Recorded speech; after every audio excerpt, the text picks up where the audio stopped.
À quarta-feira, como é habitual, contamos com o comentário de Luís Filipe Lage, professor universitário. Bom dia, Luís, e muito obrigada pela sua presença. Hoje vamos falar de sustentabilidade, oportunidade ou ameaça? Muito bom dia, Sandra.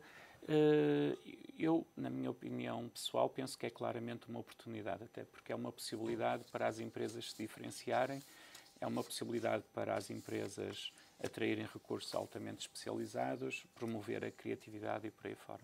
O que é uma empresa sustentável? Portanto, o conceito de sustentabilidade começou por surgir na área do ambiente e, no fundo, a ideia geral é que os recursos são limitados e, por isso, nós temos que nos preocupar em gerir recursos que são escassos, no fundo. Temos que nos preocupar, por exemplo, em utilizar recursos renováveis, temos que ter preocupações em, basicamente, evitar produzir desperdícios. Do ponto de vista de uma empresa, o que aconteceu foi estes conceitos foram desenvolvidos para a área do ambiente, depois foram combinados com os objetivos principais de uma empresa. E como é que eles se aplicam ao mundo das empresas? Exatamente. Temos, portanto, a vertente do ambiente, que eu acabei de mencionar, e depois temos a vertente também social e a vertente económica.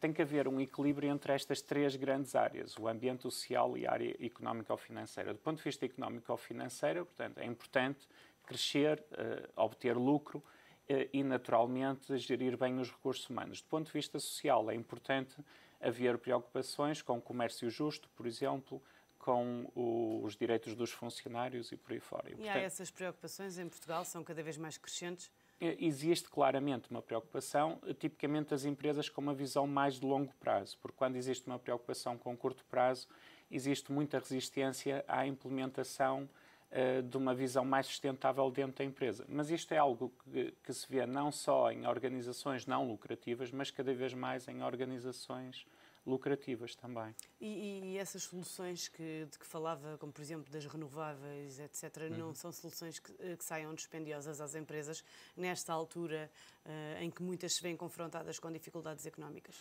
No fundo, as empresas podem utilizar isto até como uma forma de poupar recursos. Nós temos bastantes exemplos. O caso, por exemplo, da Zara é uma empresa que hoje em dia utiliza energia eólica para para ter a sua própria energia. Temos o caso, por exemplo, da IKEA, que passou agora para lâmpadas LED e num ano conseguiu poupar 6 milhões de euros. Portanto, são investimentos que têm um retorno claramente de longo prazo. Mas isto também se aplica ao caso das pequenas empresas. Por exemplo, uma pequena empresa pode utilizar dispositivos para controlar as luzes, o ar-condicionado, os computadores e por aí fora. Pode começar a reciclar o lixo. Pode arranjar espaços, por exemplo, para pôr as bicicletas e por aí fora.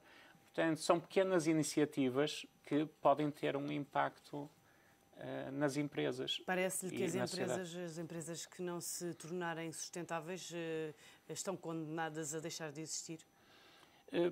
Pode acontecer como aconteceu no Martin. Nos anos 60, nos anos 70, dir-se-ia que não era necessário estar orientado para o consumidor e hoje é um requisito.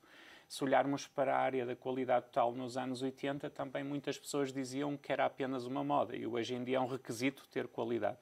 O que se está a passar com a sustentabilidade é claramente isso. O que se está a passar é que as empresas estão-se a perceber que têm que ser sustentáveis do ponto de vista, exatamente, do ponto de vista ambiental, social e do ponto de vista económico, como é óbvio. Não é? Porquê é que defende que os negócios devem ser sustentáveis? Quais são as vantagens, as grandes vantagens para as empresas? Claramente vai ser possível reter funcionários altamente qualificados. Eu tenho alunos meus que utilizam hoje em dia isto como um critério para escolher empresas. Eu acredito que a nova geração dá cada vez mais prioridade a esta questão.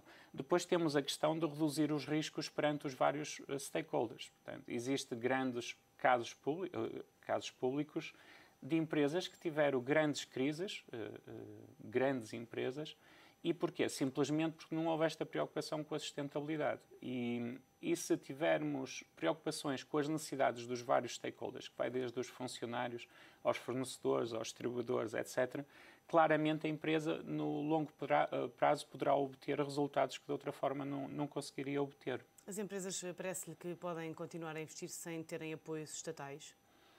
Claramente, porque eu acho que, como eu tinha dito anteriormente, existem várias questões que vários aspectos que cada uma das empresas pode desenvolver, independentemente de ter ou não apoios governamentais. É natural que o governo pode ter um papel preponderante, apoiando as empresas que destacam, criando legislação, mas eu acho que também, para além do governo das empresas, cada um de nós, ao nível individual, pode fazê-lo. Exatamente, pode e deve fazê-lo. Cada um em sua casa. Exatamente. E até no próprio emprego, não é? Porque começa muitas vezes por cada um de nós e não é necessário... Pequenos gestos, se todos o fizermos. Sem dúvida. Porquê é que acha que a sustentabilidade avança mais numas empresas do que noutras? Eu penso que se resume muito à visão do líder, à visão da própria organização. Se ao nível da liderança não houver essa preocupação, é muito mais difícil depois, nas bases, essa mudança acontecer. Depois, claramente, a própria equipa, não é? Um líder pode ter a visão para a sustentabilidade, mas depois a equipa não estiver convencida ou se não tiver sido educada nessa linha, é bastante difícil. Parece-lhe que as empresas estão preparadas para esta mudança? Eu penso que se resume muito à resiliência. A resiliência ao lucro fácil, não é? Porque é muito mais fácil obter o lucro no curto prazo se não nos preocuparmos com isso do que se nos preocuparmos. Outra questão é claramente ouvir os vários stakeholders, porque muitas vezes os stakeholders vão nos dizer coisas que nós não queremos ouvir. Por exemplo? Por exemplo, que nos preocupamos apenas com curto prazo e não com os interesses dos distribuidores, dos fornecedores, dos funcionários e por aí fora. É preciso ter uma visão mais global. Sem dúvida, sem dúvida. Luís Filipe Lage, muito obrigada pelo seu comentário. Obrigado, e até à próxima semana.